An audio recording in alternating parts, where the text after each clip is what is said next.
Assalamualaikum warahmatullahi wabarakatuh. Sebelumnya perkenalkan, saya Gilang Putra Mardika, perwakilan dari KKN kelompok 23. Nah, di sini saya akan menjelaskan tentang beberapa pentingnya pemberian vaksinasi COVID-19 dan pentingnya mematuhi protokol kesehatan, yaitu 6M. Untuk pertama kali saya akan menjelaskan apa itu COVID-19.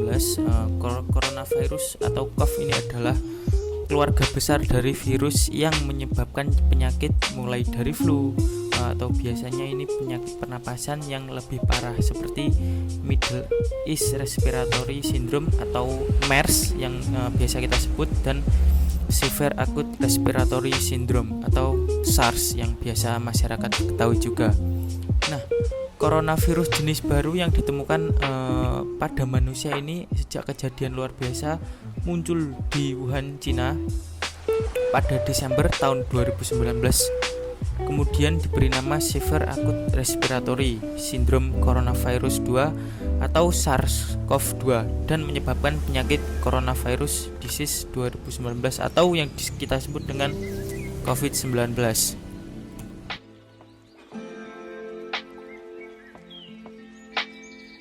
Adapun strategi kita untuk lebih menjaga atau menghindari dari dan mencegah paparan COVID-19. Yang pertama itu ada prokes kita dan ada vaksinasi.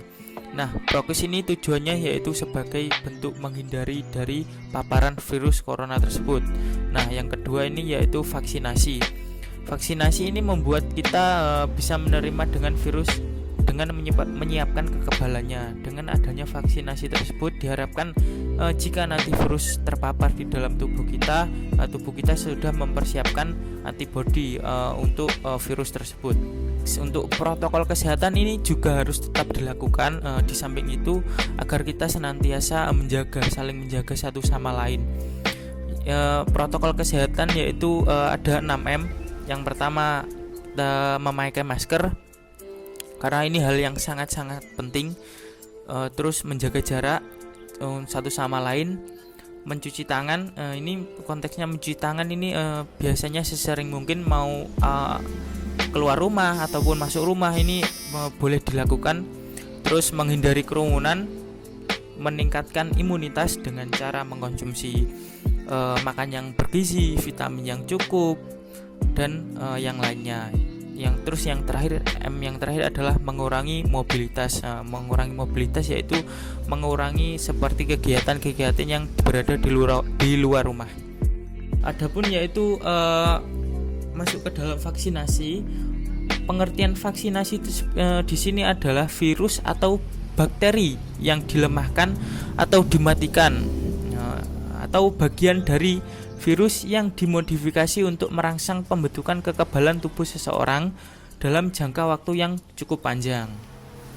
Nah, ini seperti yang saya katakan tadi, pemberian vaksinasi ini memicu adanya antibodi yang ada di dalam tubuh untuk mengenali apabila nanti kita terpapar adanya virus COVID-19 ini. Jadi dengan adanya vaksinasi tersebut, tubuh kita sudah mengenali ini ada virus COVID-19, jadi tubuh sudah mempersiapkan antibodinya.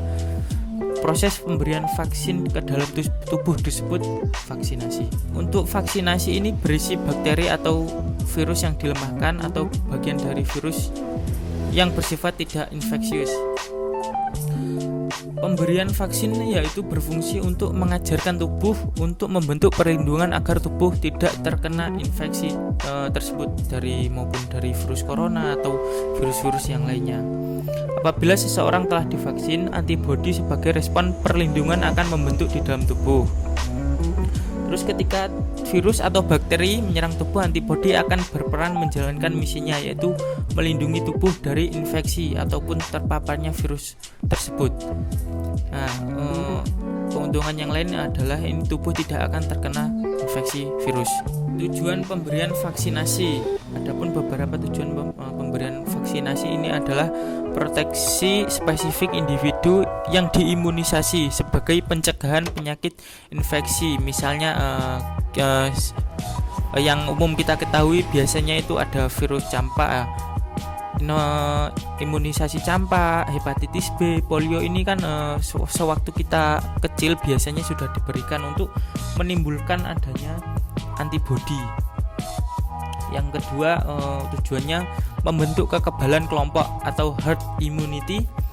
Bila sebagaimana besar masyarakat divaksinasi, maka kemampuan patogen untuk menyebar akan sangat terbatas dan tidak divaksin sehat. Ini memperkecil adanya penyebaran virus-virus corona. Terus yang ketiga, proteksi lintas kelompok atau cross protection untuk memutus penularan pada kelompok yang tidak dapat diimunisasi. Yang misal tidak dapat diimunisasi, misalnya ini kayak seperti bayi atau imunokompromised. Vaksinasi selain dapat melindungi diri kita dari penyakit mudah menular dan berbahaya, juga dapat melindungi orang-orang di sekitar kita. Jadi fungsi lain vaksinasi adalah saling menjaga satu sama lain. Untuk gambaran ini ada beberapa berita hoax yang biasanya beredar di lingkungan sekitar ataupun lingkungan kita ini. Biasanya ini vaksin akan mengubah DNA yang mendapatkan vaksin tersebut. Nah, itu tidak benar. Uji vaksinasi tidak mengikuti protokol ilmiah yang tidak baik untuk memastikan nyaman. Terus ada beberapa berita hoax yang lain ini katanya sebagai kelinci percobaan.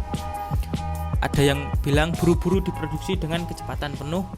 Vaksin COVID-19 mengandung mikrochip magnetis, uang logam menempel bekas injeksi. Nah, ini biasanya berita hoax yang kita temui di beberapa WhatsApp yang ada di grup. Biasanya ini ada berita-berita hoax yang masuk ke dalam WhatsApp. Nah, ini faktanya. Yang selanjutnya faktanya, vaksinasi melalui proses uji klinis. Dari proses uji klinis 1 sampai 3. Jadi para ilmuwan ataupun pembuat vaksin tersebut ini tidak serta-merta memberikan dari virus corona ini sudah diolah ataupun dilakukan penelitian yang sangat matang, yang sangat teliti dan teruji. Jadi nggak asal-asalan, ada beberapa proses yang harus dilakukan. Jadi sebelum diedarkan kepada masyarakat luas.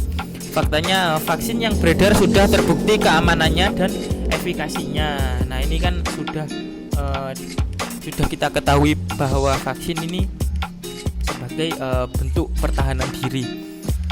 Tapi yang terjadi adalah tanda taraf yang ditolerir, nakes dan menurut bangsa. Ini kita sebagai petugas, nantinya sebagai petugas kesehatan juga tidak waleh-walehnya atau tidak mengingatkan bahwa ini kita ini harus tetap menjaga protokol kesehatan. Yang sangat penting itu menjaga protokol kesehatan. Di lain itu sebagai vaksin itu, bahwa vaksin ini adalah sesuatu yang sangat-sangat aman. Ini adalah bentuk ikhtiar kita, bentuk usaha kita untuk menghindari virus corona. Merupakan cara terbaik untuk menghindari dan menghadapi COVID-19. Ini seperti ini perlu dilakukan dari lingkup terkecil sampai lingkup yang tak terbatas. Jadi diharapkan nanti masyarakat mengetahui bahwa vaksinasi ini merupakan hal yang harus kita dapatkan. Jadi enggak seperti yang beredar luas di masyarakat. Ini vaksinasi untuk memudahkan segala sesuatu administrasi. Nah, itu salah. Ini kan sebagai bentuk pertahanan diri kita, sebagai bentuk ikhtiar kita untuk menghadapi pandemi ini. Jadi kita harus memvaksinkan diri kita sendiri, begitu. Terima kasih atas paparan yang saya sampaikan. Terima kasih atas waktu yang diberikan. Apabila ada kurang lebihnya mohon maaf. Apabila ada salahnya mohon maaf. Wassalamualaikum warahmatullahi wabarakatuh.